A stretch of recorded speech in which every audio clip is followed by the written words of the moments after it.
Hey, what's happening, everybody? Halloween is just a couple weeks away, and I've been talking about horror stories in the real estate industry, but I've kind of avoided the topic of haunted houses. Well, today, I'm going to be telling you some true tales of real estate terror.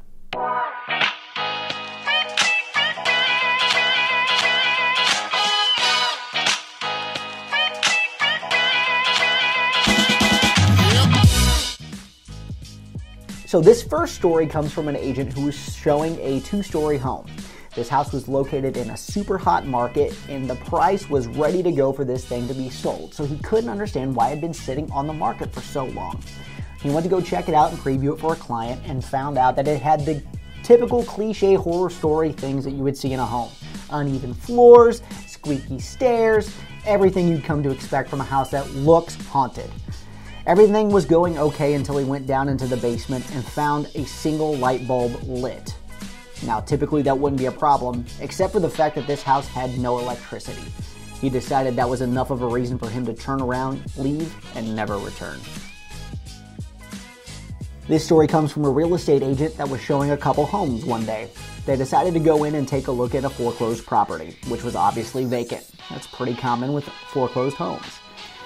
As they approached the home, it looked like nobody was there. There were no cars in the drive or anywhere on the street. But as they opened the front door, they came face to face with two men who were coming down the stairs, one of which looked like he was dressed as a priest with a long black robe and a cross necklace.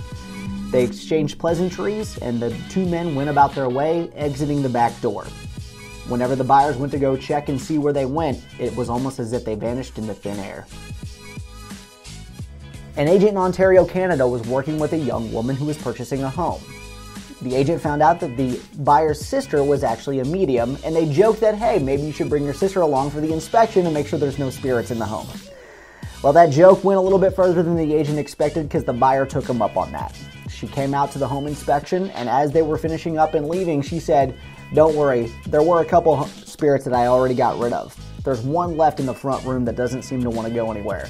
But I'll take care of that after you close." Another story from a creepy foreclosed property. An agent in Florida was showing a home to a buyer, and they found out that the previous owner had actually died in the home. It's not that uncommon for people to die in homes, so they didn't think anything of it. They went to take a look at the home and made sure that everything looked okay.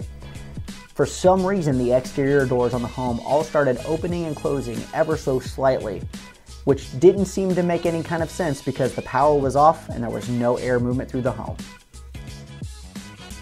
Agents aren't the only people in the industry that get freaked out from time to time. This story actually comes from a real estate photographer. Let's face it, these people are going into empty houses as well a lot of times. Sometimes they have people along with them, and they take photo after photo after photo. A lot of times when they go back to edit them, they may find things that they didn't expect. One such item was a creepy tree in a reflection on a window that looked like somebody wearing a terrifying mask. If that wasn't unnerving enough, in another home that this photographer had shot, he looked at a picture and found the reflection of an old man in a top coat in the mirror, instead of the woman that was actually standing beside him. These are just some of the terrifying tales I've heard during my time in the real estate industry. Feel free to drop your haunted house stories in the comments below. Don't laugh, Scotty! I can see your face behind the camera.